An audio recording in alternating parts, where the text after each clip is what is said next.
क्या हाल है पवित्रा? भाड़ में गया हालचाल। पवित्रा, तुम्हारा दिमाग खराब है क्या? ये क्या किया तुमने?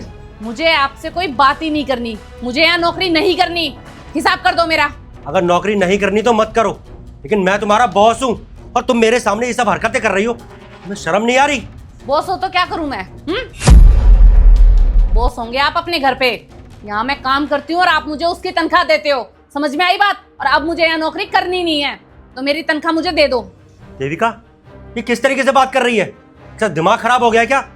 हाँ सर, मुझे लगता है इसका दिमाग खराब हो गया। इसको बिल्कुल भी तमीज नहीं है कि अपने बॉस से कैसे बात करनी चाहिए, कैसे बात नहीं करनी चाहिए। और हाँ, तुझे यहाँ से नौकरी छोड़नी है ना तो जा, अभी की अभी यहाँ से नौकरी छोड़ के निकल जा, क्योंकि हम भी अपनी कंपनी में ऐसे लोगों को काम पे नहीं रखना चाहते जो बदतमीज हो, जिन्हें बात करने की तमीज नहीं है। 2 कौड़ी की नौकरानी है यहाँ पर और एटीट्यूड देखो। सर मैं तो कहती हूँ उसकी सैलरी ना इसके मुंह पे फेंक के मारो और भगाओ यहाँ से। हाँ, तो दे दो ना मुझे मेरी तनख्वाह। मैंने कब मना किया है? मैं तो कब से मांग रही हूँ कि मेरी तनख्वाह दो और मुझे यहाँ से जाने दो। देखो पवित्रा, तुम ना बहुत गुस्से में हो। अगर कोई बात हुई है तो तुम मुझे बताओ। अरे मैं तुम्हारा बॉस हूँ और इससे पहले भी तुमने जो भी परेशानी हुई है तुमने मुझे बताई है, तो मैंने उस चीज़ का सोल्यूशन निकाला है। लेकिन ये तो कोई बात नहीं होती, तुमने इस तरीके से बर्तन फेंक दिए। अरे वो तो देविका थी मेरे साथ में, कोई बात नहीं। अगर मेरे साथ में कोई क्लाइंट बैठा होता तो वो क्या सोचता कि हमारी कंपनी को एम्प्लॉय ऐसे है, अपने बॉस के साथ बदतमीजी करते हैं? ये तो गलत बात है ना। कौन क्या सोचेगा, मैंने इस चीज का ठेका नहीं ले रखा। मैं आपके यहाँ नौकरी करती हूँ और अब तो मुझे यहाँ नौकरी करनी भी नहीं है। आप मेरा हिसाब कर दो, बात खत्म। अरे ठीक है, अगर तुम्हें नौकरी नहीं करनी तो तुम्हारा हिसाब हो जाएगा, लेकिन आखिर बात क्या है वो तो बताओ मुझे। तुम ये सब क्यों कर रही हो? आखिर नौकरी छोड़ने की क्या वजह है वो तो बताओगी मुझे। सर मुझे ना यहाँ से बहुत अच्छा काम मिल गया है और तनख्वाह भी यहाँ से बहुत अच्छी है। देते ही क्या हो आप मुझे? 6,000 रुपये। और 6,000 में होता क्या है? बच्चों की फीस दूं, घर का खर्च चलाऊं, क्या क्या करूं 6,000 रुपये में? वहाँ पे मुझे 10,000 रुपये मिलेंगे पूरे। इसलिए मुझे यहाँ नौकरी नहीं करनी। देविका, क्या हो गया इसको? क्या अचानक से कैसी बातें कर रही है? सर मेरे को तो खुद समझ में नहीं आ रहा है कैसी बहकी बहकी बातें कर रही है। ये भूल गई कि इतने सालों से हमारी कंपनी में काम कर रही है, हम इसे कितने अच्छे से ट्रीट करते हैं, इसकी सैलरी ऑन टाइम देते हैं। कोई भी फेस्टिवल होता है हम इसे लीव अलाउ करते हैं कि तुम अपने घर पे जाओ, अपने घर वालों के साथ सेलिब्रेट करो। इवन हम फेस्टिवल में बोनस भी देते हैं। लेकिन कहते हैं ना कि कुत्तों को घी हजम नहीं होता, इसकी भी वही आदत है। 4 पैसे कहीं ज्यादा मिलने लगे तो हमसे धोखाधड़ी करने लगी। सर कल को कोई इसे 4 पैसे और ज्यादा दे देगा ना तो हमारी कंपनी की कॉन्फिडेंशियल इंफॉर्मेशन भी ये शेयर कर देगी किसी भी क्लाइंट के साथ में। मैं तो कहती हूँ ऐसे लोगों को ना हमारी कंपनी में रखना ही नहीं चाहिए। और ये बिल्कुल सही कह रही है, इसका हिसाब क्लियर करो और निकालो उसे यहाँ से। देविका, अपनी बकवास बंद करो। मैंने तुमसे सलाह मांगी है, उसके साथ बदतमीजी करने को नहीं बोला है मैंने तुमसे। अगर किसी चीज़ की प्रॉब्लम हुई है ना तो उसका सोल्यूशन भी निकाला जाएगा। और देखो पवित्रा, तुम्हें नौकरी छोड़नी है तो तुम छोड़कर जा सकती हो। हमने यहाँ पर किसी भी एम्प्लॉयज़ के लिए कोई पाबंदी नहीं रखी है। जिसका जहाँ मन करे वो वहाँ नौकरी कर सकता है। अगर तुम्हें हमारी कंपनी से ज़्यादा कहीं सैलरी मिल रही है तो जाहिर सी बात है तुम क्या, हमारी कंपनी का कोई भी एम्प्लॉय जाएगा। हर इंसान को हक है अपनी ज़िंदगी जीने का, ज़्यादा पैसे कमाने का। जैसे कि मैं, अगर मुझे जिस चीज़ में प्रॉफिट नहीं मिलता मैं उस डील को छोड़ देता हूँ और जहाँ मुझे ज़्यादा पैसे दिखते हैं मैं उस क्लाइंट से बात कर लेता हूँ। तो ऑब्वियस सी बात है, तुम्हारी ज़िंदगी है, हो सकता है तुम्हारे खर्चे नहीं चल रहे उतनी सैलरी में, इसलिए शायद तुमने ये फैसला लिया होगा कि तुम्हें यहाँ से नौकरी छोड़नी है। पर देखो, किसी भी चीज़ का ना गुस्सा सोल्यूशन नहीं होता है। जिस तरीके से तुमने ये बर्तन फेंके थे ना, ये बहुत गलत बात है। आज तक मैंने तुम्हें इस कंपनी में कभी भी ऐसा महसूस नहीं होने दिया कि तुम यहाँ पर नौकर हो, छोटे काम करती हो।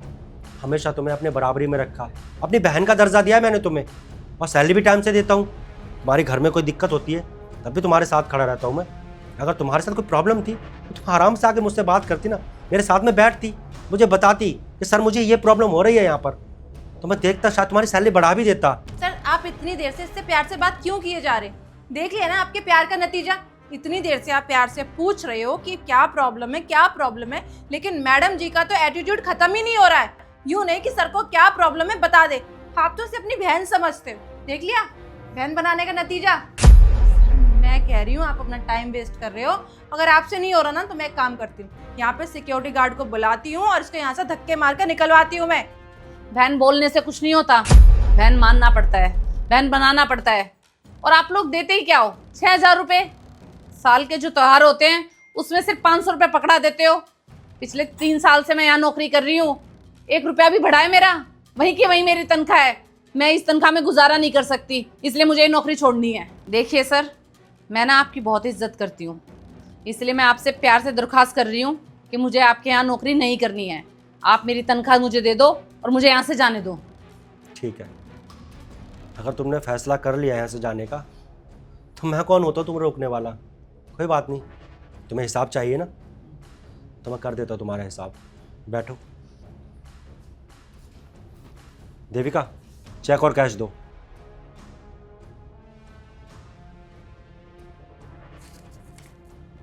कैश और चेक सर।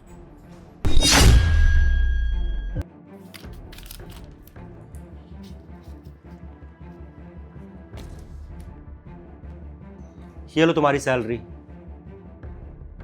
और मैं तुम्हें एक बात क्लियर कर देना चाहता हूँ कि तुम्हारी तनख्वाह यहाँ पर 6,000 रुपये नहीं है, बल्कि 15,000 रुपये है।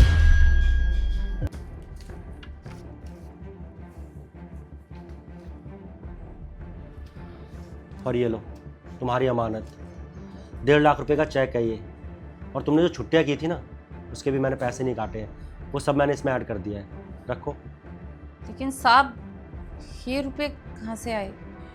देखो पवित्रा, हमारी कंपनी का ना एक रूल है कि हमारी कंपनी में जितने भी एम्प्लॉय काम करते हैं ना, जब वो कंपनी ज्वाइन करते हैं तो हम उनका एक अकाउंट खुलवाते हैं, सेविंग अकाउंट, जिसमें क्या होता है कि हमारी कंपनी में जितने काम करने वाले वर्कर हैं उनकी आधी सैलरी कटती है, जिससे कि ना उनके पैसे सेव हो जाते हैं।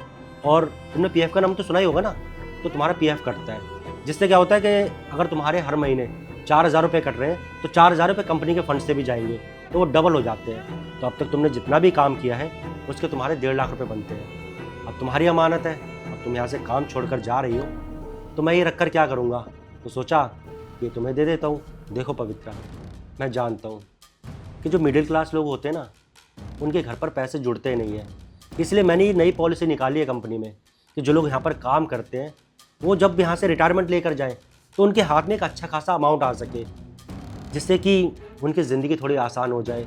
अगर उनको अपने बच्चों की शादी करनी हो तो उनकी बच्चों की शादी हो सके, या किसी के मन में अपना बिज़नेस खोलने की चाह हो तो अपना बिज़नेस खोल सके। बस इसीलिए हम अपनी कंपनी में उसके पैसे ना सेव रखते हैं और एम्प्लॉयज़ को बताते नहीं हैं, ताकि इकट्ठे पैसे मिल सके। और अगर तुमने अब भी फैसला कर लिया है, तुम यहाँ से जाना चाहती हो, तो कोई दिक्कत नहीं है। बस मैं तुमसे एक बात जानना चाहता हूँ कि वो कौन इंसान था जिसने तुम्हें भड़काया था। साहब, मुझे ये चेक नहीं चाहिए। और साहब, आप मुझे माफ़ कर दीजिए, मैंने आपके साथ इतनी बदसलूकी की, लेकिन मैं क्या करूं। आज जब मैं सुबह आ रही थी तो मुझे नितिन मिला था, जो पहले अपनी कंपनी में काम करता था।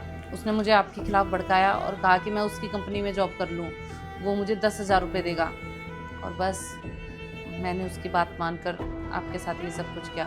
पर साहब, आप मुझे माफ़ कर दो, और मैं ना प्रॉमिस करती हूँ आज के बाद कभी ऐसा कुछ नहीं होगा। मैं आगे से ध्यान रखूँगी। ठीक है, अपना काम करो।